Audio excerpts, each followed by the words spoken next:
So shall we have a little bit of intro of each other in the meanwhile? I mean, so then. I would recommend we wait for 2-3 minutes because Oh, okay. Some more people are joining. joining. Okay. Yeah. All right. We expect at least 50 people to join. So.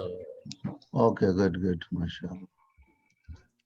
So Mr. Fawaz is also in the chat room, wrong, mashallah. Walaikum salam, Fawaz. Congratulations. Thank you. Mashallah.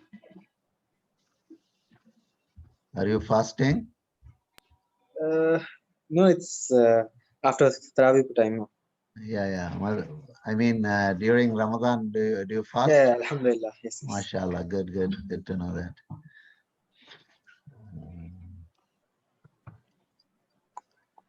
Assalamu alaikum.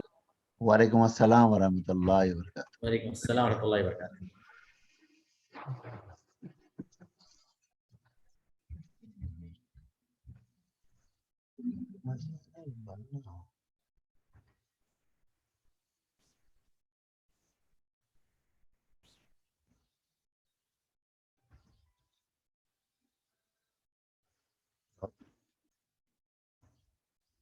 Hello? Yes.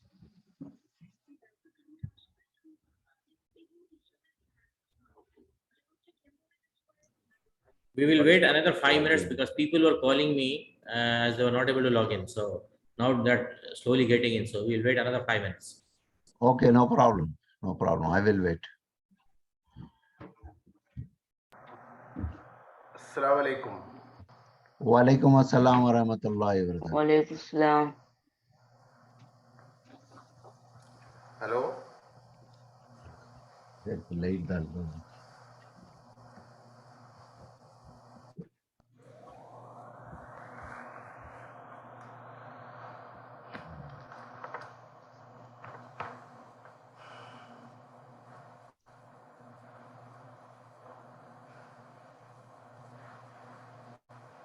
Hadi Nashida.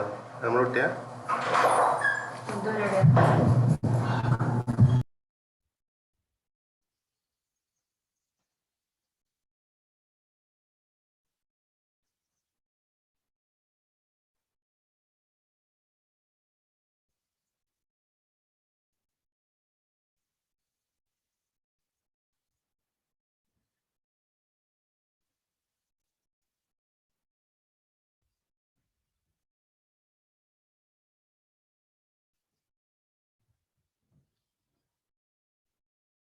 How is the Ramadan over there, by the way?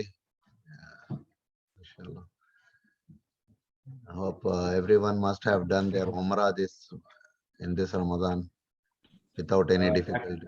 Actually, Fazil bhai, a few participants are from India as well, and others are from Saudi Arabia. So, for the people you have raised the question for Ramadan, alhamdulillah, Ramadan is going very well, as usual, I would say.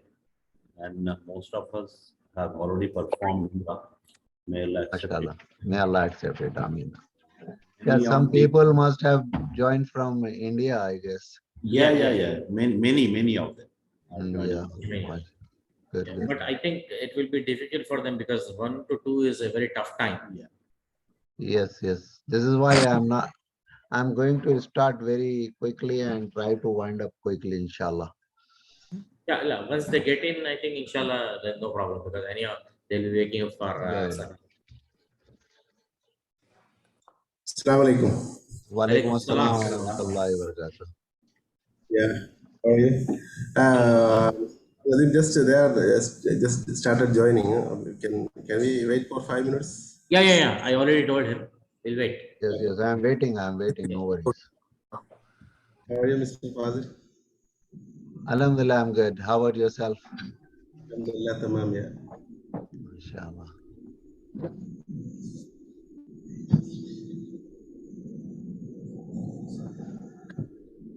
ഇവനോട് group കയറാൻ വെറുതെ കല്ലാണ് കിട്ടില്ല. I'm really thankful to both Mr. Nadimuddin and Syed Sarfaraz Sarfaz Ali Khan, actually, sorry. They have arranged this event, online event for international students, those who are looking education Actually, in actually, Western countries. we should thank Najmuddin also, because he has arranged like major section of the students. Oh, mashallah. Yeah. Welcome, Mr. Najmuddin. Nice meeting Yeah, you online. yeah, nice meeting you And also. I would definitely suggest and have a humble request to all the participants to mute their side of the microphones, For sure. because this session is being recorded for the purpose of those who are not in the seminar today tonight. They can benefit it later on, Inshallah, inshallah. because the background noises from the children may disturb to the people who are going to review this content later on.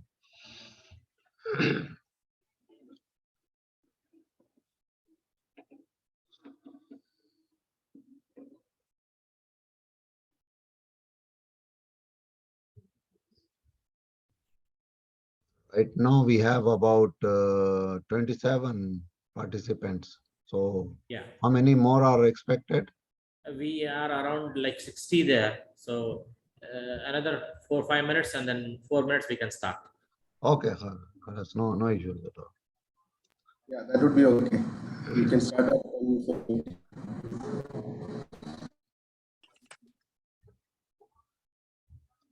Let me pause the recording in the meanwhile.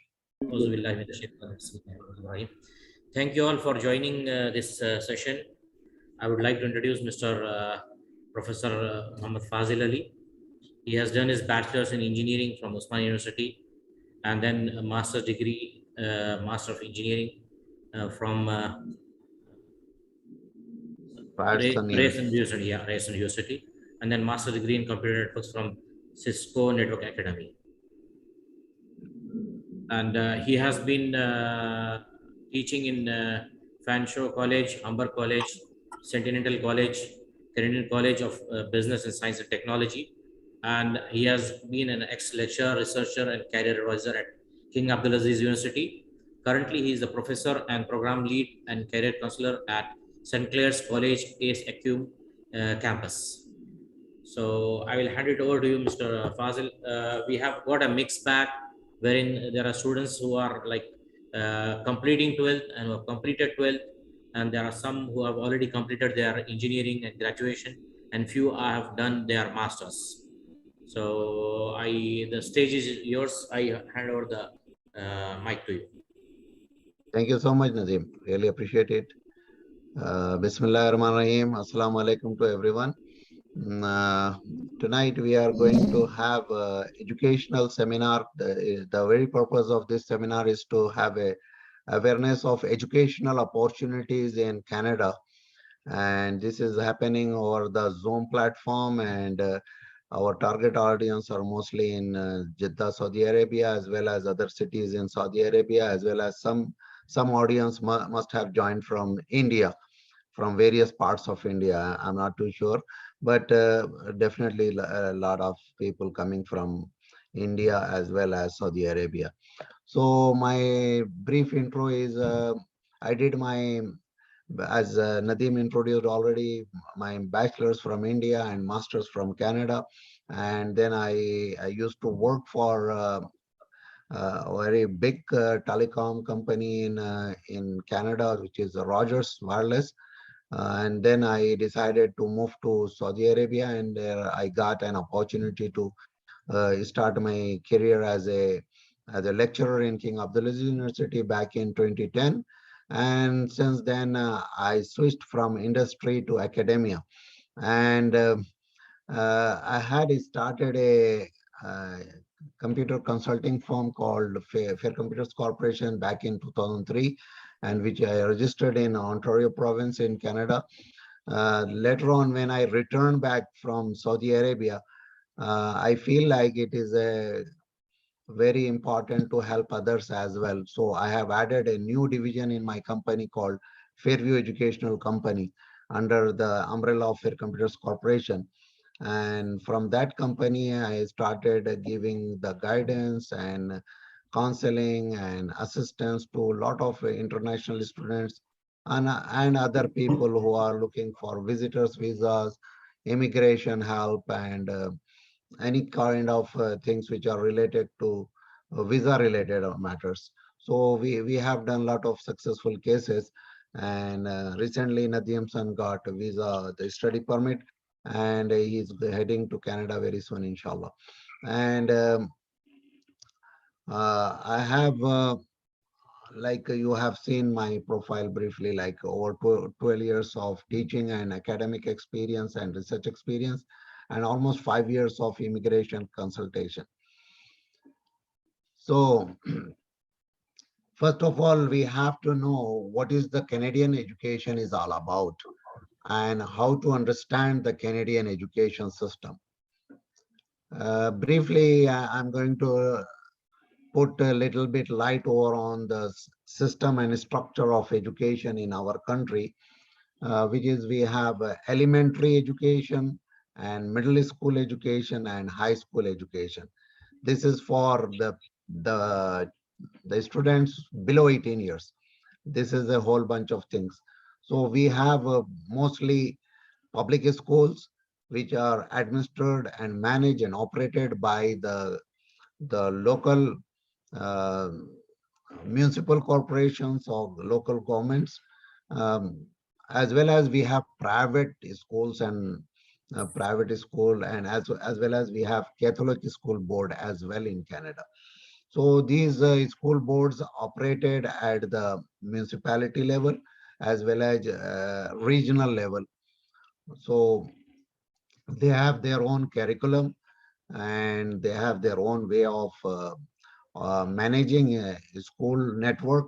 And we have elementary grades. Elementary grades means kindergarten to grade 7, and then we have grade 6 actually. 7 and 8 considered as middle school grades, and then we have 9 9 grade 9 all the way to the grade 12 is called high school grades. This is the pattern of schooling over here. Then we have post-secondary education concept. And once somebody completes their 12th grade, which is we called high school diploma over here, you might not have heard this word in back home, but we call it a diploma. And by the time they finish their high school or high school diploma, they decide to go in one particular profession or field or stream, such as life sciences, engineering, or natural sciences, accounting, business, IT. There are a number of, or law or some other things. So they start embarking over on their journey towards their goal. So they would have two options, either to join a university program or to join a college program. Here in Canada, we have two separate networks after the high school. One is the university network, which is completely independent. Each university is independent, and they do not do like franchising of their universities, affiliated colleges like we do in back home. They have their own colleges or faculties within their designated campuses. Then we have a complete independent college networks. These colleges are called community colleges as well as career colleges. So most of the career colleges are private colleges, which are controlled and managed by the private organizations, and they deal with local students over here for their short-term diplomas to long-term diplomas. But community colleges are operated by government, by the provincial government, and they have a lot of funds. They are no less than the universities, and but the programs levels are different. Obviously, the university level programs are way higher in terms of their standards and the requirements, and the criteria of admission is bit difficult in university, as compared to college. But college diploma or college degrees are also not bad.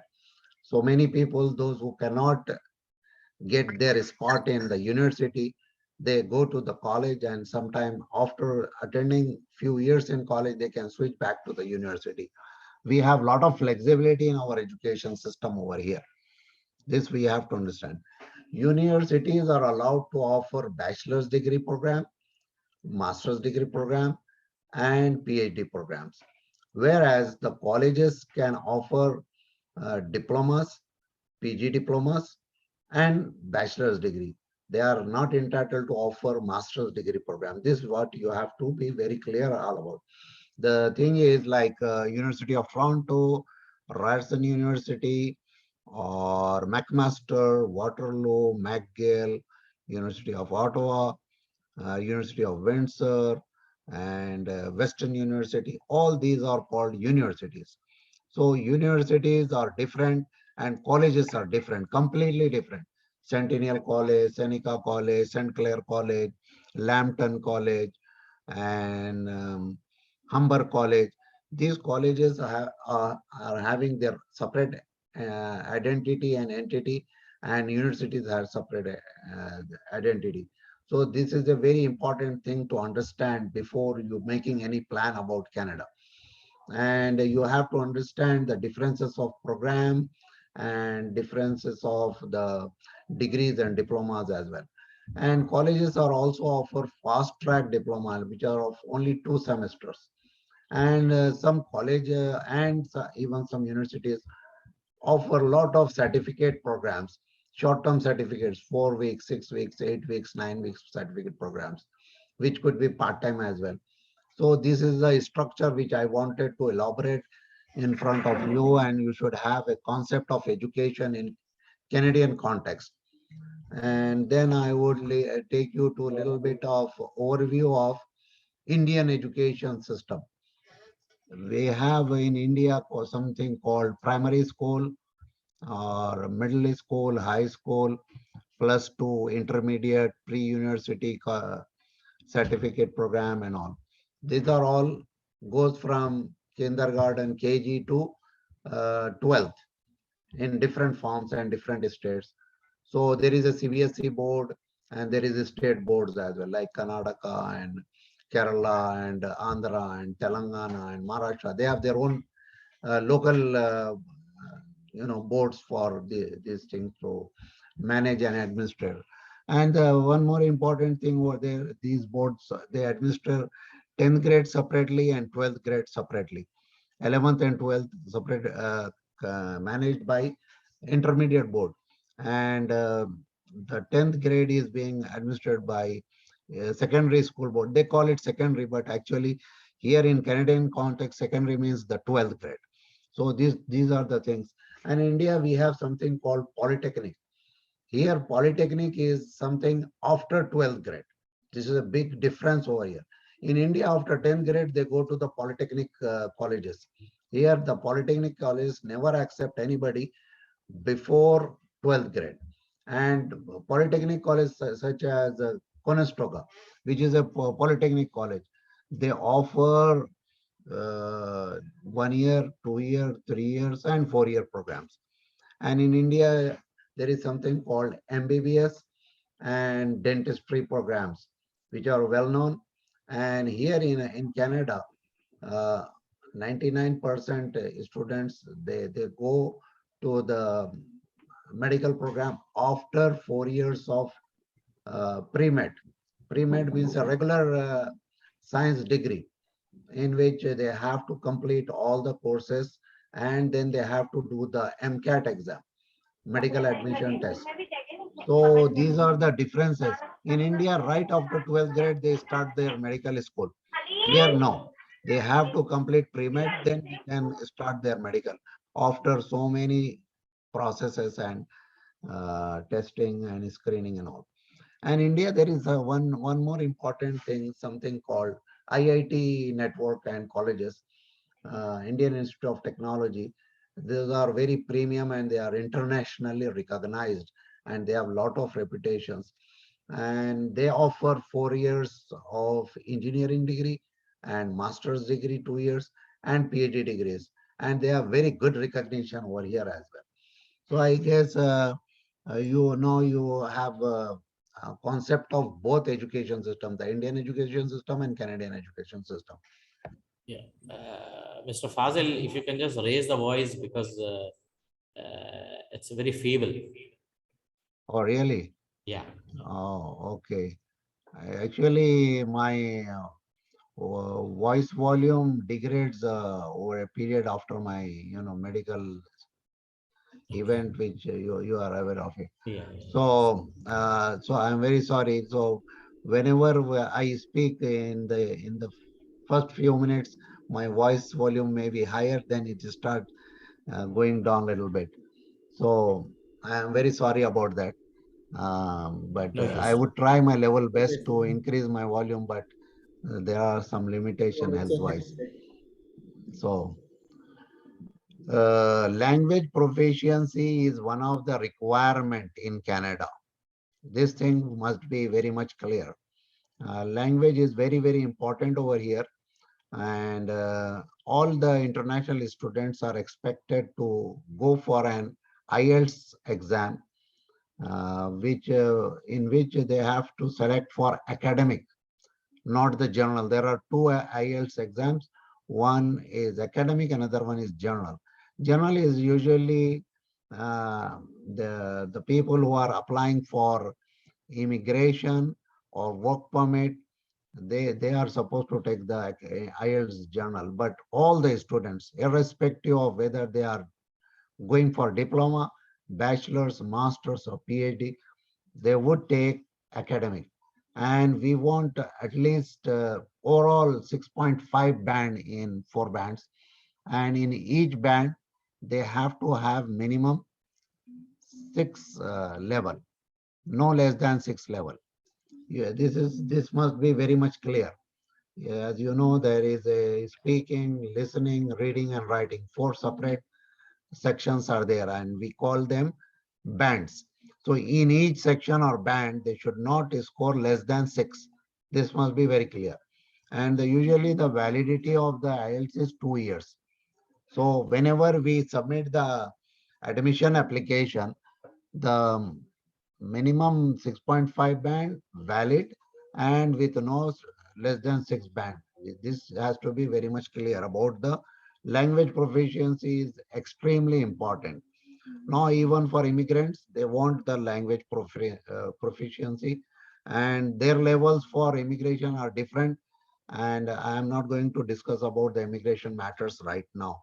I am more focused about the students, study permit, and whatever is related to the studies and education and later on settlement over here. Why to choose Canada for studies and settlement? This is a very obvious question. Why should I go to Canada? Why not USA? Why not UK? Why not Australia or New Zealand? This is a very obvious question, and this is a valid question. You should ask this question.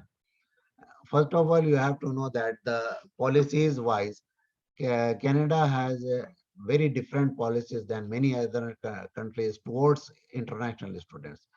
Canadian policies are very friendly, and international students have a lot of privilege over here than many other countries. We provide them social insurance card, healthcare, as well as work permit, limited work permit, though, like 20 hours off campus, any type of jobs, no restriction. And even if they go to United States, they don't have such thing over there. They don't have any such thing over there. It is supposed to be very much clear. They can work on campus 20 hours, but not off campus. Whenever they go off campus work, they do only odd jobs. But these 20 hours of off campus work, they can do professional jobs and they can work on payroll. So this work experience is very important for the students. It would reflect over on their resume, and it would be counted as a Canadian experience. And all international students are by default full-time students. another important thing you have to understand in Canadian educational concept. One is full-time education, another one is part-time education. You might ask, what is the difference between full-time and part-time? Full-time means you have to register as a student with full course load. Like if you have to take like 6 credits, another important word for the international student is called credits. Credits means the courses or subjects. In India, we call it subject. Here we call it courses or credits. So like if you have to take 6 or 7 courses, you have to take all of them in that semester. But part-timers can choose minimum amount of courses like 2 or 3. It will be decided by the college or university. What is the minimum courses you have to pick up in each semester? So there could be 2 categories of students. All the international students who are coming to Canada, they have to be full-time, means they have to take all the required courses. Most of post-secondary diploma durations are of 4 semesters. So they go, I mean, like in the colleges, like all community colleges, there is no break, like no summer break kind of thing. They go one after other, back to back. So they have to complete 4 semesters. I mean, normally the in Canadian context, we call it, there is a summer break law, like 4 month summer break, but it wouldn't apply to these diploma courses. This they have to be very clear, and they might apply for a break. And I guess the Canadian government allow to take, like not like another favor for the international student. Like in US, if you are taking a are you dropping a semester, means you have to leave the country. You cannot stay in that country. In Canada, if you are taking a break, you can still you can remain in a country and you can work. Some colleges allow it, some colleges don't allow it. So this is a major difference. And a lot of students, they may not be aware of this, these difference of policies in US, UK or Canada. Even UK, I guess, have a lot of restrictions over on international students. And some diploma programs, even some degree programs, even some master's programs, they may have internship or co-op option. It means during the study, you would go for a full-time work, and the companies, they would take you for a period of a semester or two to work with them as a regular employee. And while working over there, you would be learning work environment, gaining skills and experience, as well as it will be counted as your study. So you would have the grades for them, as well as lot of time you would get paid for those hours wherever you are working for whatever organization. Usually major organizations, they need the students of co-op, and there is agreement between colleges, universities and the companies to take the students for internship. So this is a very important thing. I don't think it is available in India, but here it is very common, and lot of diploma programs have the co-op option. After successful completion of study, work permit will be issued, open work permit, which is we call it postgraduate work permit. And length of work permit depends on the number of semesters you are taking. Like if you are taking 4 semester, which is normally considered as a 2 year diploma, means the work permit length will be 3 years. If you are taking just 2 semesters diploma fast track, then the length of the work permit postgraduate will be just 1 year. In most of the master's degree program, the length of the study is only 1 year. Back to back continue 3 semesters. And after that, they would get only 1 year work permit, as compared to these 2 years college diploma, in which they would get 3 years work permit. This is a very unique and weird kind of math, which is our immigration department has set it up for these international students. We have to go with it. So there are some master's degree program, especially the funded research programs have. I have a question. Sorry to interrupt you. Yes. Yeah. So the moment I enroll, if I get a part-time job, will that be counted as the for my immigration or no? Yes, it will be counted. It will be Okay. counted. So that means like if I do a 2-year diploma and I continue doing the part-time job, so after completing my diploma, I can apply for the PR. Yes, if you stick to one company, if you are say like if you are working 2 years, like a part-timer, 20 hours a week, after Yeah. 2 years, it will be automatically, it will become 1 year of your experience, local Canadian experience. Okay. Thank And you you. would be eligible to apply for a PR. Okay. Thank you. Yes. So this is a difference. I mean, the PG programs, mostly the master's degree programs, they are of, which is we call course-based programs, not the research-based programs. They are of 3 semesters, and there is no thesis, but there is a case study. Case study in general terms, we call it project. So that is a very fast track base, and after that they would get only 1 year of PG work permit. Another problem with the master's degree is cost of the 1 year master's degree is almost 20 to 25% more than the college diploma.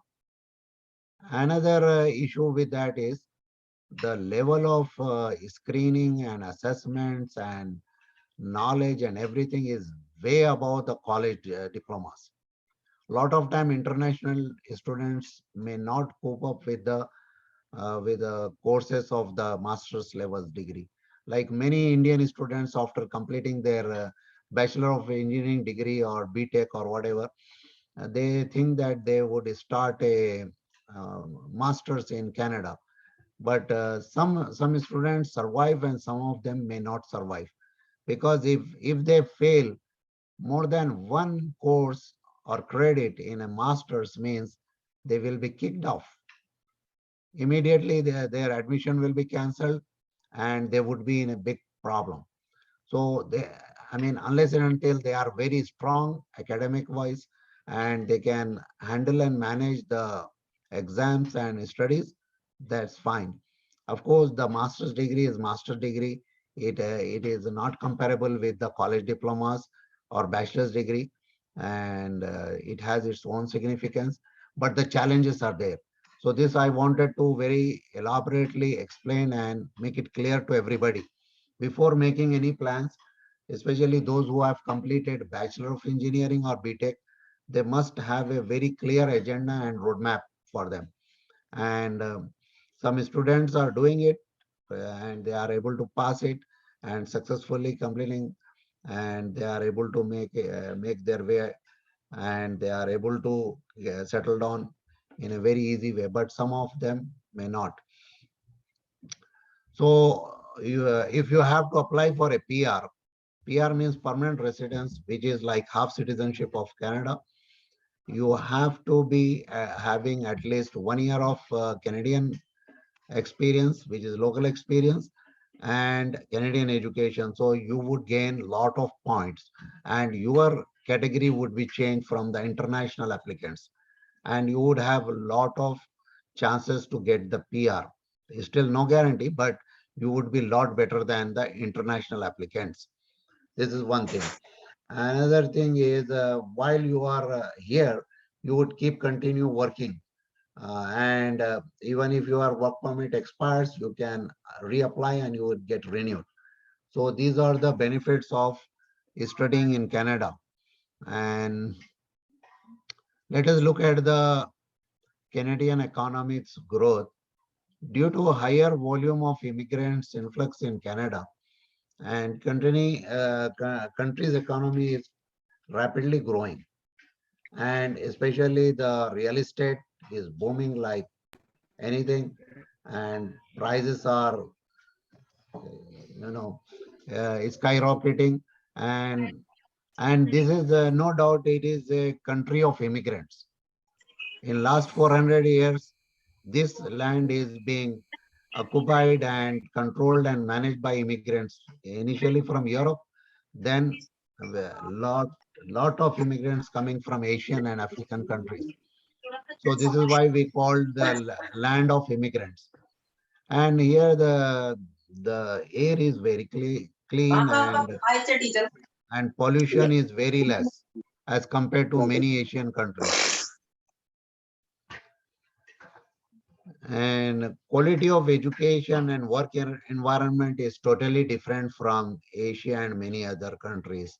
We have a very high level of work ethics and very uh, very well managed and controlled by different federal and provincial agencies and labor departments and all.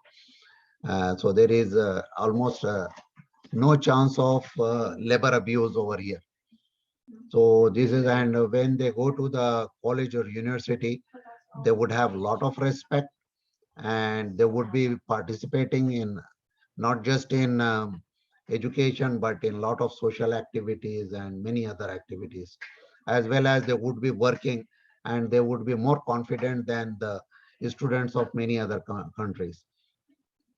And after completing your study, and particularly if you are a landed immigrant, a permanent immigrant over here, you can start your own business and you can become an entrepreneur and you can operate your own business independently without having any fear of uh, anybody is taking over your business. You would have full control over on your business. So what are the future directions for these students? This is very important. Like, you are moving to a new place, is a strange place for you. How I am going to settle down over there? So they can, these students, when they come here, they can invite their parents, particularly at the time of their graduation or convocation.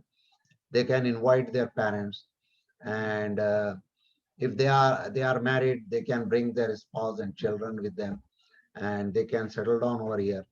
And once they get PR, they can sponsor their parents as well, beside their immediate family members, like their spouse and their children. They can sponsor their parents as well.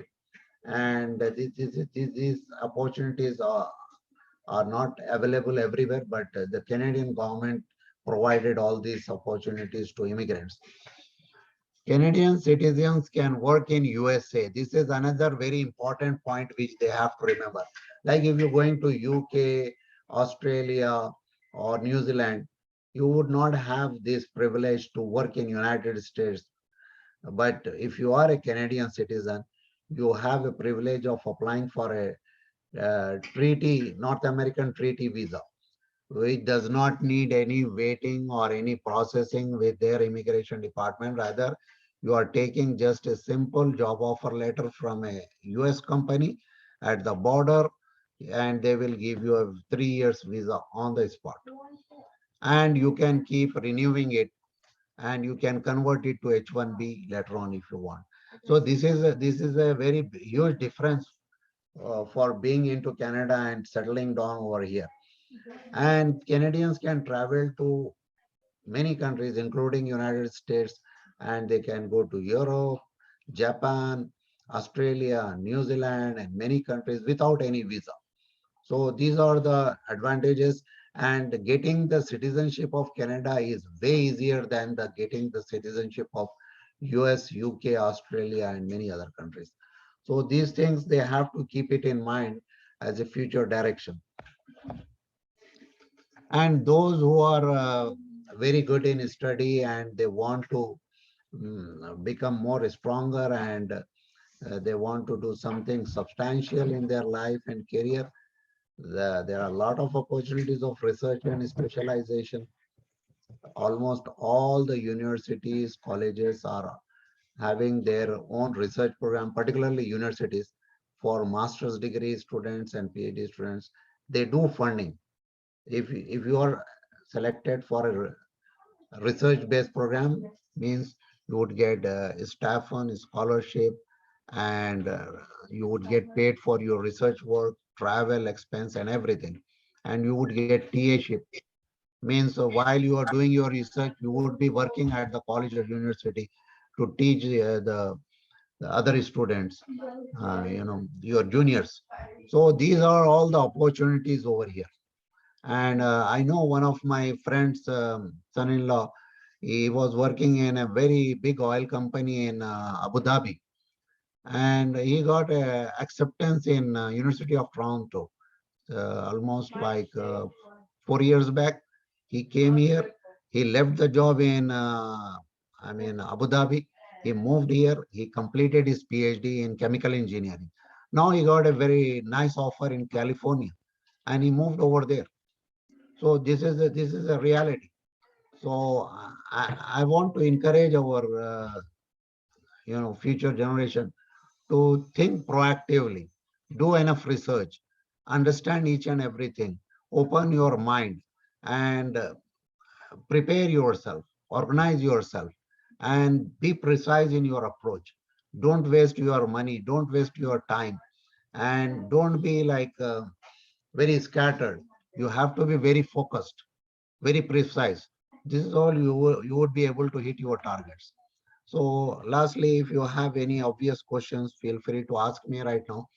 I'm not going to go discuss any particular cases right now, but with regards to my today's presentation, if you have any questions or any doubts or anything, please feel free to ask me.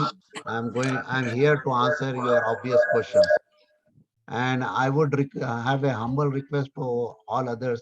Whoever is talking, only that person should unmute, and rest of you, please mute your mic.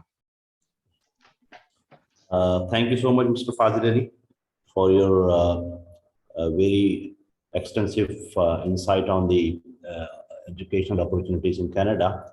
I just wanted to request something that we have got so many participants today. So therefore, if we start getting the QA sessions now, then it is going to be a very lengthy, session. Therefore, I would suggest the participants may send their queries or questions if they have any to the admins of the group.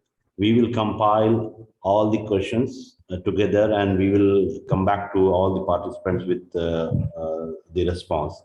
And one more thing, as we know that there are so many participants are here and they have got different backgrounds and different kind of opportunity they are looking for. Therefore, what I would suggest is that I would request you to take the batches of 10 participants each every week, so that you can have one-to-one sessions with them, so that you can guide them how to approach and move forward, and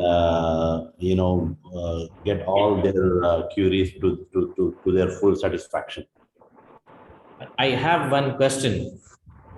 There are a lot of students like who are going into 12th and have finished 12th, and most of them have commerce background, and they don't have maths as part of their curriculum. So for those students, what is the credit that they need to add on so that they will be eligible for computer sciences or commerce stream or engineering stream? Yeah, this is a very important question which you have brought up over here. Like in Canada, most of the post-secondary programs require math credit in their grade 10 and 11. But unfortunately, in a Indian system, they don't have math credits after the 10th grade for many other, streams like HEC, CEC, or BPC or whatever. So these kind of students might have trouble in acceptance for the post-secondary programs. So in that case, I would suggest them either they take additional math credit in their own country, or like I mentioned last time, they might try with the ILC, Independent Learning Center, ILC.org, which can offer them math credit separately, so that their admission process might become much smoother. In the meanwhile, I am going to find out if there are any colleges who are taking students without math credits in their business or accounting program or some other programs. Yeah, we would appreciate like if you pinpoint because we have like 99.9% of the students from CBSE stream. So specific, what are those credits that they need to take, and then that will help all of these guys. Yeah, we are in the process of fixing these issues. Fairview Educational Consulting, we have started a few years back, and now we are going to open an office in Hyderabad, and hopefully we will have like people like you in Jeddah. We will provide all the necessary information for initial screening of the clients or the students, so that after initial screening, those filtered clients, if they move to me or to some other specialist, they can do further screening and assessment. Then we will start their processing of application. So that will save our time and their time, and our process might become much faster. One more question is there are students who have finished 12th, and hopefully inshallah they will be finishing their IELTS as well. So these students as you mentioned, they'll not be able to travel unless they are 18. So what is the procedure for them? Yeah, anyone below 18 years need a guardian. According to the Canadian law, they are not allowed to come alone. Either they should bring a guardian, or someone should take the responsibility on their behalf. Local Canadian citizen or immigrant or whoever who is a resident of Canada, that there are some forms they have to complete, legal requirements to say that I will keep this child with us and provide housing, food, and everything.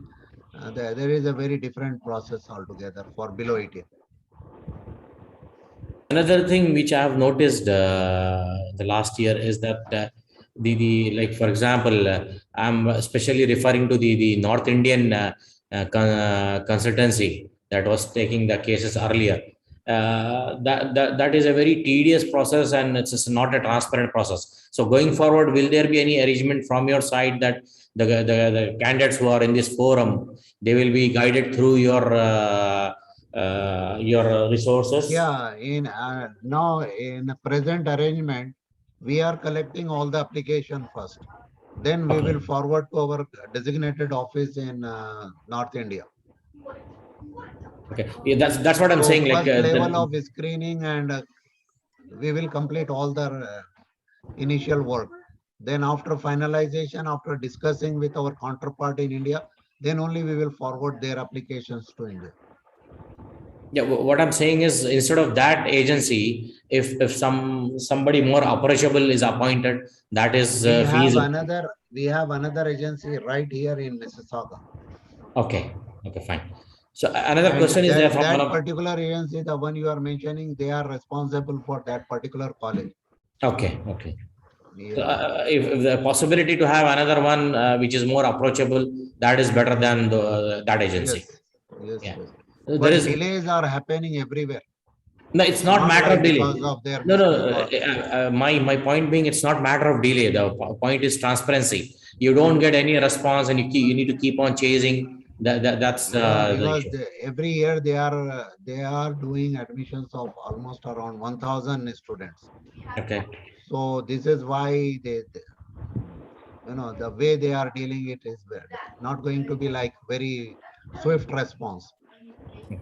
One more question we have, Mr. Fazil, is that as you know that many expatriates who are living in Saudi Arabia, uh, they wanted to send their kids to Canada for the studies. And what we have heard is that, applying from Saudi Arabia is a bit difficult compared to India. So what is your suggestion? Do you suggest the students of Saudi Arabia to apply from Canada, from India, or is it okay for them to, they can apply from Saudi Arabia and they will get the same, treatment in Canada, or is it good for them to apply from India? This question is somewhat correct because we applied for some other students also from Saudi Arabia and Abu Dhabi for some colleges, and their applications were rejected in the past.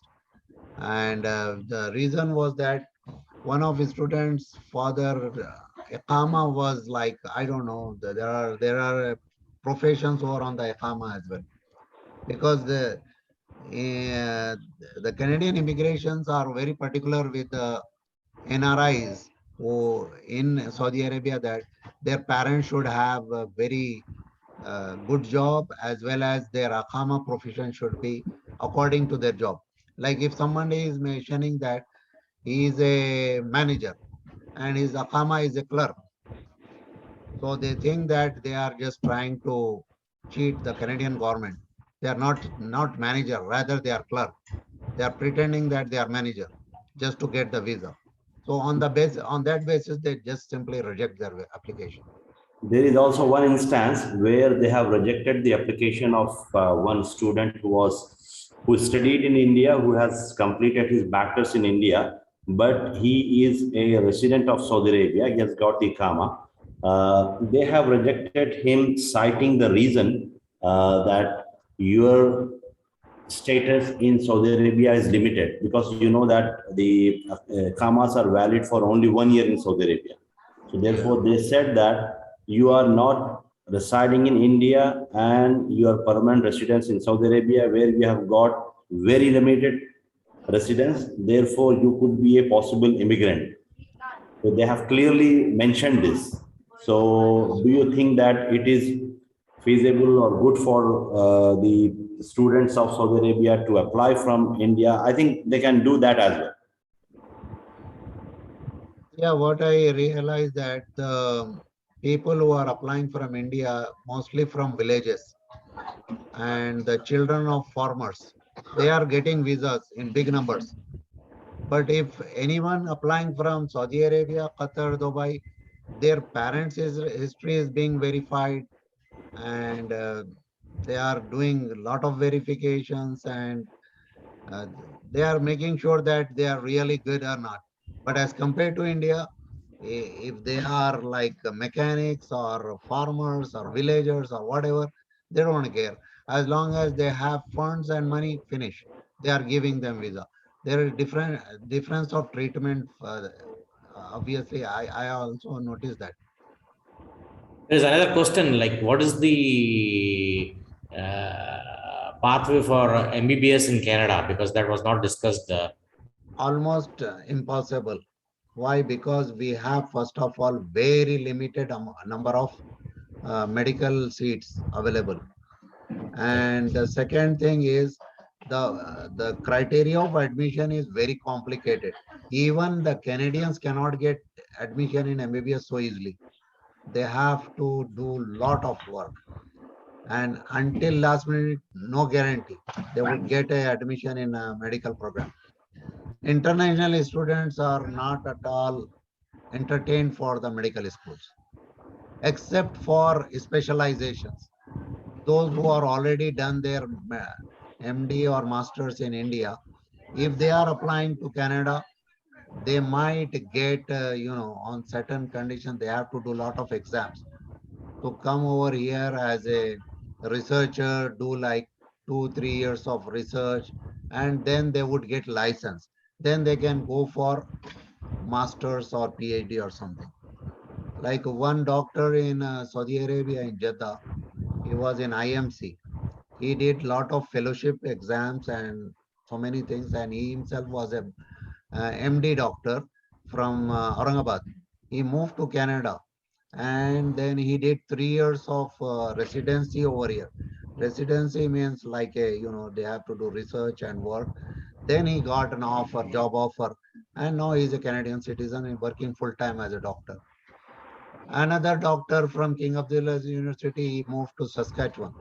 He was a pediatric specialist over there, and he did the same thing. And his wife also did the same thing. So there are cases, and mostly from Pakistan, the people coming after completing their MD program, applying here, passing all the exams, and getting the residency, and then they are starting their career after that. So we have got another 5 minutes from the scheduled time. So would you like Yes, to yes. take a few questions more, or we can just wind it up? Yeah, I can take one or two more questions, no problem. Yeah. So if anybody has any question, they can Yeah, raise up. somebody is asking about MBA program. That's a very good question. MBA is a very high demand, the Canadian MBA, particularly York University is Schilling School of Business, very famous. But the thing is, cost of MBA is very high. You have to remember, it's not cheap. So you are talking about somewhere 70 to 80,000 Canadian dollar for an MBA. And the criteria of admission is different. You have to pass IELTS as well as you have to complete GMAT exam. As well as sometimes some of the schools, they're looking for some work experience also, minimum 2 years work experience in that field, whatever field you are applying for MBA. So these are the facts you have to remember. What else we have to say? Like a lot of people, they are scared of IELTS, let alone the GMAT. GMAT is another exam, very important. So they have to be ready for it.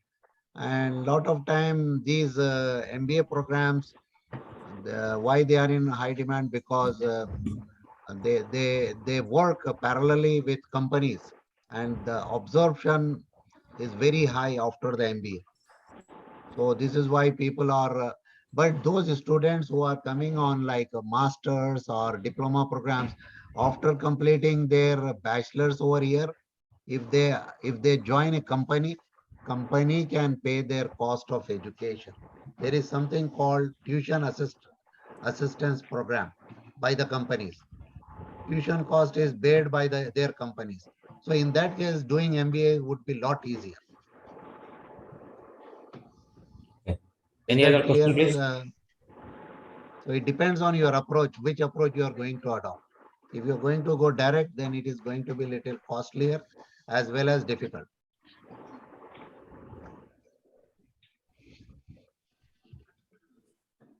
Hello, Mr. Fazil. I have a question. Sure, go ahead. Yeah. Excuse me, sir. I have got the admission in University of Canada West for MBA. Yeah. But I did not write IELTS, sir, but I done with the TOEFL. So can I do my SGS non-SGS program without IELTS? You can If check any, on the university website whether GMAT is required or not. Most of the I universities want the GMAT. yes, sir. But they give me the admission on the base of my academic and TOEFL. They also give me the scholarship What of is the $10,000. university name, please? University of Canada West, Vancouver. The University.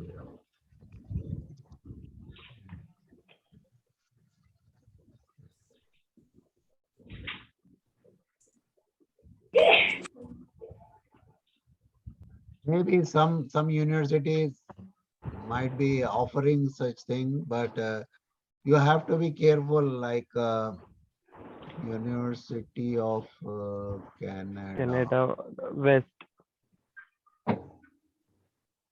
University Canada West.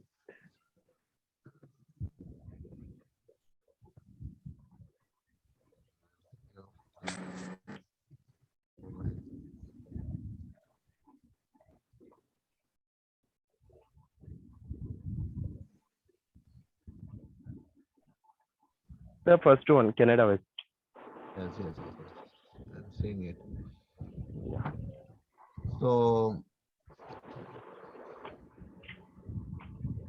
have you completed your 4 years undergraduate? No, sir. I completed my bachelor's in 3 years.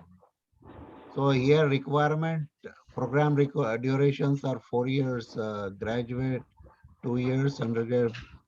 You have to check this thing also, because MBA is required 4 years degree in Canada, not like UK. UK is okay with 3 years degree, but most of the Canadian universities require 4 years degree.